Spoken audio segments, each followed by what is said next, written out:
धन्यवाद। शहडोल मैं शहडोल से रविंद्र के बोल रहा हूँ। सब शहडोल वालों को मेरा नमस्कार जी। मेरा सिर्फ एक सी सुझाव ये है कि शहडोल में, क्योंकि ईश्वर की कृपा से अभी तक एक भी कोरोना का मरीज नहीं मिला है, कोई भी पॉजिटिव केस नहीं मिला है, लेकिन जिले के अंदर अगर यदि किसी व्यक्ति को जाना हो, क्योंकि कई शहर हमारे आसपास जुड़े हुए हैं जिले के अंदर ही, तो वहां पर जाने के लिए भी प्रशासन से अनुमति लेनी पड़ती है। यदि इस पे अनुमति को हटा दिया जाए, क्योंकि कई लोगों को अपने परिवार को शहडोल से आसपास के जो शहर है वहां से लाना या ले जाना पड़ता है, तो यदि इस अनुमति को जिले के अंदर ही फ्री कर दिया जाए कि जिले के अंदर ही व्यक्ति आसानी से जा सके तो बहुत अच्छा रहेगा। और दूसरा मेरा एक सुझाव यह है कि अभी भी हमारे जिले में इस पूरे संभाग में, शहडोल संभाग में, क्योंकि आप कहते हैं कि मैं यहाँ का मतलब मैंने गोद लिया हुआ, आप हमेशा कहते हैं, अभी भी कोरोना की जांच की सुविधा इस पूरे संभाग में उपलब्ध नहीं है।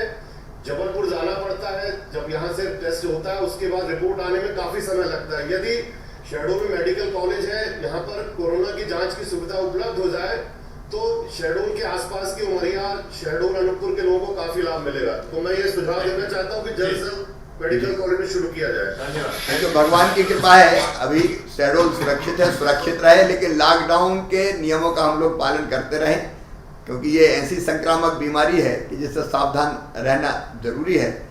सभी मेडिकल कॉलेज में पहले तो एक ही लैब थी, अब 7 लैब अपन ने कर ली है, और धीरे धीरे हमारी कोशिश है कि सभी मेडिकल कॉलेज में लैब की फैसिलिटी हो जाए, उस दिशा में काम कर रहे हैं।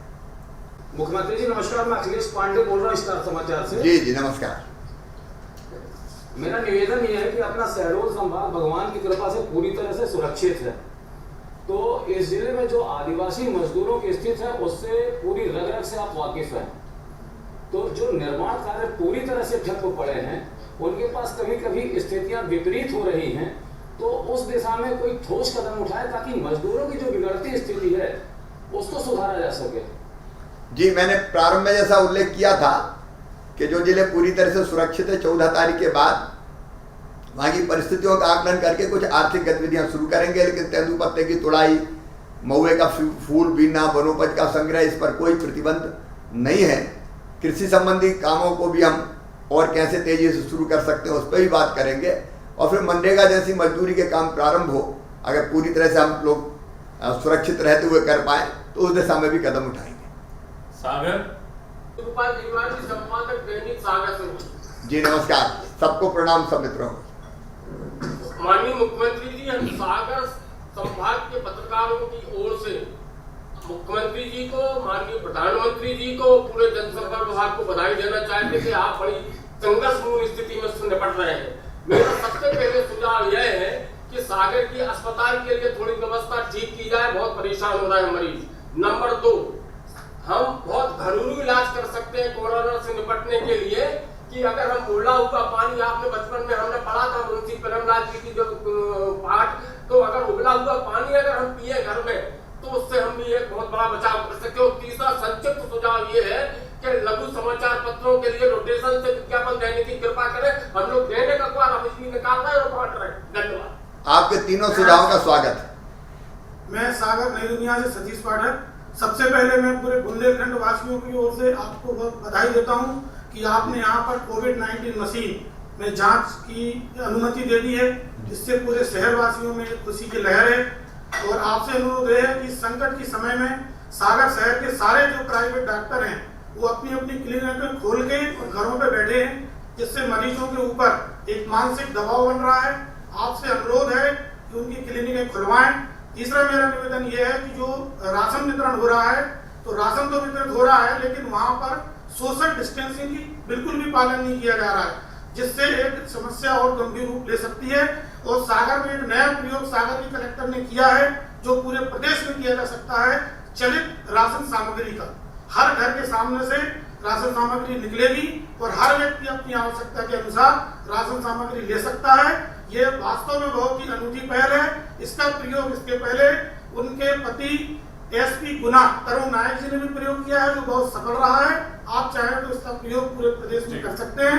मैं पूरे बुंदेलखंड वासियों की तरफ से आपको पुनः बहुत बहुत बधाई देता हूं, शुभकामनाएं देता हूं कि आपने हमारी जांच की मशीन की प्रक्रिया को प्रारंभ करवाया। धन्यवाद। एक तो क्लिनिक खुले, आपको जानकारी में है कि एस्मा स्वास्थ्य सेवाओं पर, जिसमें प्राइवेट स्वास्थ्य सेवाएं भी शामिल है, ऊपर लगा दिया गया है। हम डॉक्टर हमारे अभिन्न अंग है, प्यार से, क्योंकि कई डॉक्टर तो ज़िंदगी पे खेल के काम कर रहे हैं, हम समझाएंगे भी जो क्लिनिक नहीं खोल रहे, और जहाँ नहीं समझेंगे वहाँ फिर हम एस्मा जैसे जो हमारे कानून उसका उपयोग भी करेंगे। कोशिश ये होगी कि समझा के ही, क्योंकि हमारे अपने समाज के अंग है, उस समय पूरा समाज एक रहना चाहिए, हम ये काम कर लें। राशन के लिए सोशल डिस्टेंसिंग बनी रहे, और कलेक्टर ने जो प्रयोग किया है कि चलित राशन की दुकान तो ये होम डिलीवरी जैसा हो जाता है, उसके बारे में चर्चा करूँगा। लास्ट में होशंगाबाद।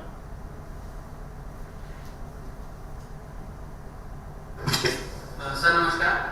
नमस्कार। होशंगाबाद बालू सर, होशंगाबाद में 1 लाख की आबादी का शहर है इटारसी, जहां पर इंदौर में जिस तरह से केसेस मिले, वैसे वहां पर भी अकेले शहर में 10 केसेस मिल चुके हैं। तो क्या इंदौर और भोपाल के अंदर इटारसी को लेकर क्या कोई एक्शन प्लान है कि किस तरह से वहां पर जिस व्यक्ति की एक संदिग्ध की मौत हुई थी, हकीम खान नाम का, उन्हें कोरोना था या नहीं था ये आज तक पता नहीं चला जांच में, लेकिन उनके परिवार के 7 लोगों को कोरोना हो चुका है। तो क्या इस तरह के मतलब क्या बड़े शहरों को ही फोकस किया जा रहा है या छोटे शहरों को लेके भी किया जा रहा है? तो सेकंड मेरा क्वेश्चन ये था सर, सुझाव में जिसको कह सकते हैं कि क्योंकि होशंगाबाद और हरदा जो है वो सबसे ज्यादा गेहूं उत्पादक है, और वहाँ 15 तारीख से जो खरीदी शुरू होना है, तो उसको लेके क्या यहाँ पर कुछ अलग तरह से व्यापक तैयारी की जा रही है, अन्य जो सामान्य उत्पादक जिले उसी तरह से रहेगी? धन्यवाद। एक तो इटारसी को भी, उस इलाके को पूरा सील किया है, हॉट स्पॉट बना दिया है, और हॉट स्पॉट में प्रत्येक घर में स्क्रीनिंग, घर घर सर्वे, उसके बाद कोई लक्षण पाए जाए तो टेस्ट, और टेस्ट के बाद फिर ट्रीटमेंट, उसी की व्यवस्था वहाँ की है। ज़्यादातर एक ही परिवार से संबंधित मामला था, फिर एक डॉक्टर प्रभावित हो गए थे, वो इलाज करते थे उनका। लेकिन जो बड़े शहरों में किया जा रहा है, हॉट स्पॉट बना के, वो इटारसी में भी किया जा रहा है। जहाँ तक फसल खरीदी का सवाल है, हम लोगों ने इसको विकेंद्रित करने का काम किया। अब इटारसी जैसी मंडी में फसल खरीदी नहीं हो पाएगी, क्योंकि वहाँ संक्रमित लोग हैं। तो हमारी कोशिश ये है कि हम और जगह खरीदी केंद्र बढ़ा के, पहले जितने खरीदी केंद्र थे उसमें और वृद्धि करके, ताकि एक स्पॉट पर ज़्यादा लोग, एक खरीदी केंद्र पर ज़्यादा लोग ना आए। कोशिश ये है कि एक खरीदी केंद्र पे एक दिन में 10 से 12 किसान ही आए। कलेक्टर्स को ये निर्देश दिए, विशेषकर होशंगाबाद को, हरदा को, कि इससे ज़्यादा किसान नहीं रहना चाहिए, और किसान तब आए जब SMS किया जाए, बिना SMS के ना आए।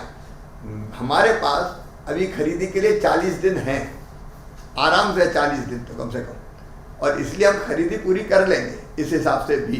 तो योजना ये बनाई है, तो मुझे लगता है कि कठिन परिस्थितियाँ जरूर है, और आप जानते हैं कि खरीदी और पहले शुरू हो जाती थी, लेकिन फिर भी मुझे लग रहा है कि किसानों के सहयोग से, आप सबके भी सहयोग से और प्रशासन की दक्षता से हम लोग पूरा कर लेंगे। नमस्कार सर, होशंगाबाद से मैं प्रशांत दुबे। सबसे पहले पुण्य सलीला मां नर्मदा से प्रार्थना है कि आप और जितने भी कोरोना योद्धा जो प्रदेश भर में हैं, सबको मां इतना संबल दे, इतनी शक्ति दे कि इस महामारी और इस लड़ाई से हम सब मिलकर मुकाबला कर सके। नर्मदापुरम संभाग के लिहाज से कुछ 2-3 बातें हैं जिनको मैं आपका ध्यान आकर्षित करवाना चाहूँगा। और सबसे खास बात यह है कि होशंगाबाद जो संभागीय मुख्यालय है, यहाँ डॉक्टर्स की कमी लंबे समय से बनी हुई है। 27 डॉक्टर्स की जो है रिक्वायरमेंट लंबे समय से डिमांड भेजी गई है। यदि ऐसी महामारी के समय यदि कुछ डॉक्टर्स की व्यवस्था हो जाए, विशेषकर इटारसी के लिए, देवरिया और पचमढ़ी के लिए, तो ज़्यादा हेल्पफुल होगा। इसके अलावा संभागीय मुख्यालय है, लेकिन ICU भी नहीं है और वेंटिलेटर भी नहीं है। ये बड़ा चिंता का विषय है, इसलिए यहाँ से जो भी कोरोना पॉजिटिव केस होते हैं उन्हें भोपाल रेफर करना पड़ रहा है। इसके अलावा तीसरी और एक अहम बात जो है कि आबकारी विभाग को थोड़ा सा कंट्रोल करना होगा, क्योंकि शराब को लेकर स्थिति चिंताजनक है। संभाग में शराब की अभी भी सप्लाई हो रही है, इस पर थोड़ा सा ध्यान आकर्षित कराएं। एक बात और कहना चाहूँगा, जैसे अभी बात आई है कि होशंगाबाद और हरदा 2 जिले हैं जहाँ गेहूँ उत्पादन को लेकर बात होती है, तो सोशल डिस्टेंस का ध्यान रखा जाना बहुत जरूरी है। किसान मित्रों को इस तरह से मोटिवेट करें, क्योंकि आज सुबह ही हमने देखा है कि खाद बीज की दुकानों पर किसान भीड़ की भीड़ लगी हुई है। जितनी मेहनत आप सब ने हमने की है, वह कहीं ना कहीं महंगी साबित ना हो। और आखिरी में एक आखिरी सुझाव है सर, आखिरी सुझाव है कि प्रदेश के साथ साथ जिले स्तर पर कोरोना कर्मवीरों के लिए कुछ ऐसे प्रयास हो कि उनके परिवार भी मोटिवेट हो सकें। शुक्रिया सर। आपके सुझाव बहुत अच्छे हैं, धन्यवाद। सोशल डिस्टेंसिंग बनी रहे, इसलिए मैंने कहा कि 10 से 12 किसान ही एक दिन में एक खरीदी केंद्र पर आए, और उनको भी 2 हिस्सों में हम लोग SMS करेंगे, एक को सवेरे के टाइम और एक ग्रुप को शाम के टाइम। 5 सवेरे आ जाए, 5 शाम को आ जाए, तो मुझे लगता है कि भीड़ को नियंत्रित कर पाएंगे। लेकिन इसके बाद भी सबका, किसानों सहित आप सबका सहयोग लगेगा। परिस्थितियां थोड़ी ऐसी है कि जिसमें चैलेंज बहुत हैं, लेकिन हम सब मिलकर इनसे निपटेंगे और प्रदेश को फिर बेहतर स्थिति में ले आएंगे। बहुत बहुत धन्यवाद आप सब। रीवा जल्दी। मुख्यमंत्री जी जी हाँ बोलिए, पहले रीवा से फिर मुरैना से। जी मुख्यमंत्री जी, रीवा से मैं राजन बिहारवार पत्रिका से। जी जी राजन जी, सबको नमस्कार। जी मैं एक तो क्या ये संभव है कि पंचायत स्तर पे या गांव स्तर पे खरीदी और उठाओ जो उपार्जन का होना है वो क्या संभव है? पंचायत स्तर पर दिक्कत आएगी, लेकिन हमने खरीदी के अंदर पर्याप्त मात्रा में बढ़ाने के सुझाव दिए हैं। और एक सहकारी सोसाइटी, पहले 2 हो सकते थे, लेकिन अब 2 के बजाय 5 तक खरीदी केंद्र हो सकते हैं। तो ये व्यवस्था की, जिससे डिसेंट्रलाइज काफी हो जाएगा मुझे लगता है। रीवा और सतना की एक समस्या है कि वेयर हाउसिंग की कमी है वहाँ, और वेयर हाउसिंग की कमी के कारण हम रेलवे का जो रैक है उसकी व्यवस्था ऐसी कर रहे हैं कि ज्यादा समय तक रखना ना पड़े, रेलवे रैक मिल जाए। तो उसको प्लान को हम ऐसा बेहतर करने की कोशिश कर रहे हैं।